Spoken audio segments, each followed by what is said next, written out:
Assalamualaikum warahmatullahi wabarakatuh. InsyaAllah pada kali ini saya akan membaca surah An-Nazi'at dari juz yang ke-30 dengan menggunakan qiraat Abu Amru dengan riwayat Duri dan sesi muqaddamnya ialah Duri diikuti oleh Susi. A'udzu billahi minasyaitonir rajim. Bismillahirrahmanirrahim. Wan-nazi'ati gharqa wan-nashitati nashta was-sabihati sabha was-sabihati sabha was-sabihati sabha was-sabihati sabha was-sabiqati sabqa was-sabiqati sabqa was-sabiqati sabqa was-sabiqati sabqa wal-mudabbirati amra yawma tarjufur rajifah tatba'uha radifah qulubun yawma idzin wajifah absaruha khashi'ah yaquluna ainna lamarduduna fil hafirah أَإِذَا كُنَّا عِظَامًا نَخِرَةً قَالُوا تِلْكَ إِذًا كَرَّةٌ خَاسِرَةٌ فَإِنَّمَا هِيَ زَجْرَةٌ وَاحِدَةٌ فَإِذَا هُمْ بِالسَّاهِرَةِ هل أتاك حديث موسى إذ ناداه ربه بالوادي المقدس طوى اذهب إلى فرعون إنه طغى فقل هل لك إلى أن تزكى فقل هل لك إلى أن تزكى وأهديك إلى ربك فتخشى فأريه الآية الكبرى فكذب وعصى ثم أدبر يسعى فحشر فنادى فقال أنا ربكم الأعلى فأخذه الله نكال الآخرة والأولى إن في ذلك لعبرة لمن يخشى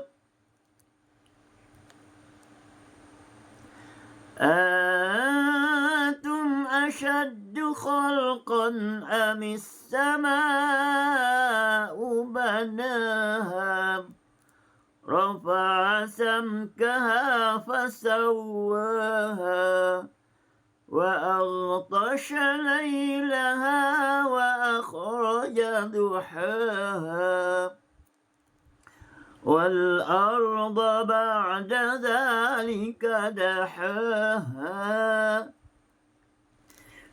أخرج منها ماءها ومرعاها والجبال أرساها متاعا لكم ولأنعامكم فإذا جاءت الطامة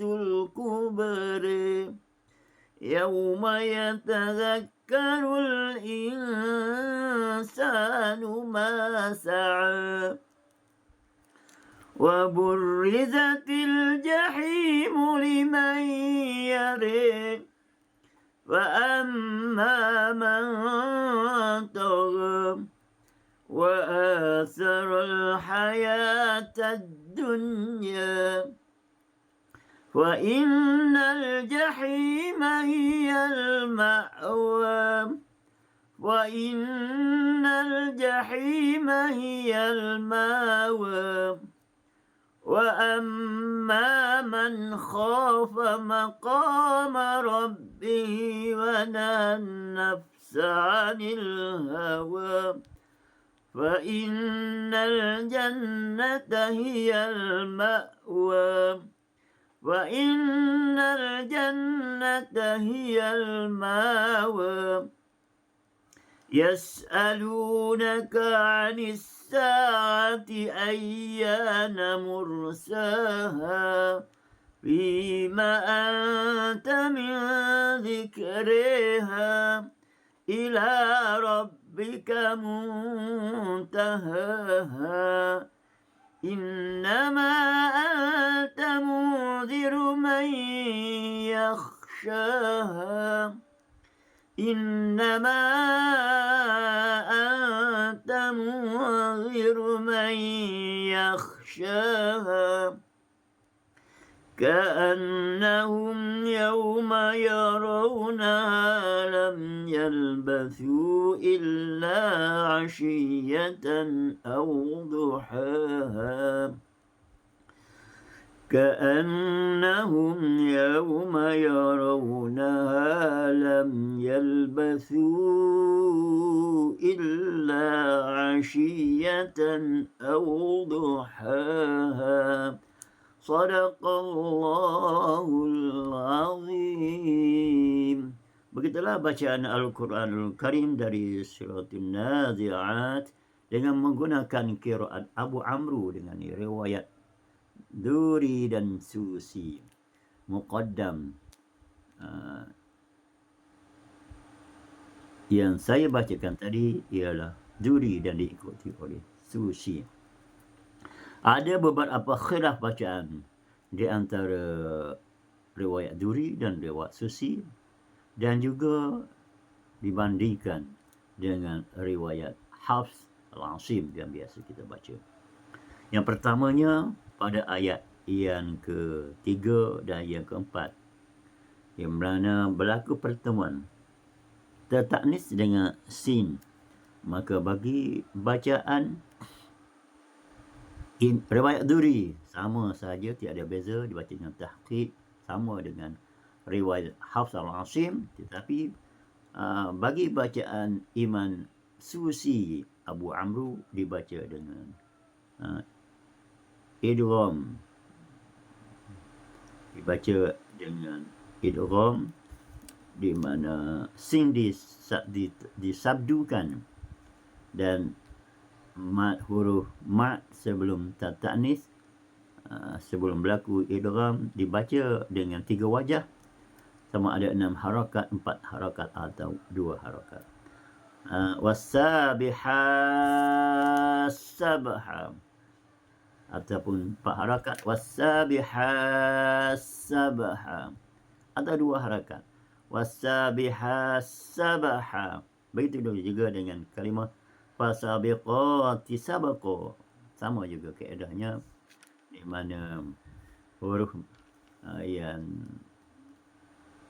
mat, huruf yang dibaca dengan mat sebelum ta'nis, sebelum diidghamkan, macam dibaca dengan 3 wajah, sama ada 6 harakat, 4 harakat atau 2 harakat.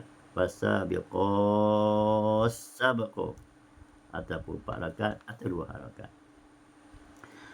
Dan pada ayat yang ke-10 dan ke-11 berlaku pada ayat yang ke-10 pada kalimah yang kedua, Dan pada ayat yang ke-11 pada kalimah yang pertama, berlaku pertemuan dua hamzah dalam satu kalimah. Kedua-duanya hamzah yang pertama yang kedua berbeza baris. Hamzah yang pertama baris di atas dan hamzah yang kedua berbaris di bawah. Maka ditashilkan hamzah yang kedua dan diidkhalkan alif mat. Maka jadilah bacaan hamzah yang pertama dipanjangkan dengan dua harakat dan hamzah yang kedua dibaca dengan tashil. Aina dan aidha dari aidha tahqiq kepada tashil hamzah yang kedua dan diidkhalkan, dimasukkan alif mat selepas hamzah yang pertama. Dan setiap kali berjumpa dengan zilya, maka mengikut bacaan Abu Amru sama ada riwayat Duri atau riwayat Susi dibaca dengan taklil, seperti pada ayat yang ke-15 pada perkataan Musa, maka dibaca dengan Musa, dibaca dengan taklil pada wazan fu'la, sama ada wazan fu'la atau wazan fa'la. Maka setiap kali berjumpa dengan ya zilya, maka Abu Amru sama ada riwayat Duri atau Susi dibaca dengan taklil. Berbeza dengan bacaan Hafs al-Asim dibaca dengan tahqiq, bacaan biasa. Musa, Tuwa, Toro dan seterusnya. Tetapi bagi bacaan Abu Amru dibaca dengan taklil. Musa jadi Musa, Tuwa jadi Tuwa, Toro jadi Toro, Tazakka jadi Tazakka, Fatakhsha, dan begitulah setiap kali bertemu dengan ya zilya dibaca dengan taklil. Manakala apabila bertemu dengan zilra, tadi zilya ni zilra, seperti pada kalimah fa'arahul ayatal kubra, fa'arahu, maka mengikut bacaan Abu Amru sama ada riwayat Duri atau Susi dibaca dengan imalah pada zilra. Fa'ara jadi fa'arehu, seperti mana Hafs membaca dengan pada ayat Bismillahirrahmanirrahim, itu bacaan imalah. Bacaan imalah adalah Hafs. Bagi bacaan Abu Amru sama ada riwayat riwayat Duri atau Susi, setiap kali berjumpa dengan zilya dibaca dengan taklid, dan setiap kali berjumpa dengan zilra dibaca dengan imalah. Fa'arihul ayatal kubri, yang lain-lain. Dan sekali lagi kita berjumpa pada ayat yang ke-27, pertemuan dua hamzah dalam satu kalimah. Tapi ini pertemuan kedua-dua hamzah yang sama-sama berbaris di atas. Namun kaedah bacaannya sama seperti pertemuan dua hamzah dalam satu kalimah yang berbeza baris. Satu baris di atas dan satu baris di bawah yang kita jumpa tadi pada ayat yang ke-10 dan ayat yang ke-11. Di mana ditashilkan hamzah yang kedua dan diidkhalkan alif. Dimasukkan alif mat pada selepas hamzah yang pertama. Jadilah bacaan daripada antum, bacaan tahqiqnya oleh Hafs al-Asim, tetapi Abu Amr dibaca dengan antum, dua harakat hamzah yang pertama dan ditashilkan hamzah yang kedua. Dan apabila bertemu dengan hamzah mufrad, hamzah yang tunggal, satu sahaja hamzah ada dalam satu kalimah itu, maka bagi bacaan duri dibaca secara tahqiq sama dengan bacaan riwayat Hafs al-Asim, tetapi bagi bacaan Susi dari Abu Amru, maka hamzahnya, hamzah mufrad tadi diibdalkan kepada alif mad, maka jadilah bacaannya dipanjangkan 2 harakat pada huruf yang sebelumnya. Contohnya pada ayat yang ke-39, hiyal ma'wa bagi duri, hiyal ma'wa bagi Hafs al-Asim, bagi duri hiyal ma'wa. Tetapi bagi bacaan Susi, Abu Amru dibaca dengan ibdal, hiyal ma'wa, ma'wa kepada hiyal ma'wa, diibdalkan kepada alif mad. Itu juga hiyal ma'wa pada ayat yang ke-41 sama juga, hiyal ma'wa diibdalkan kepada alif mad.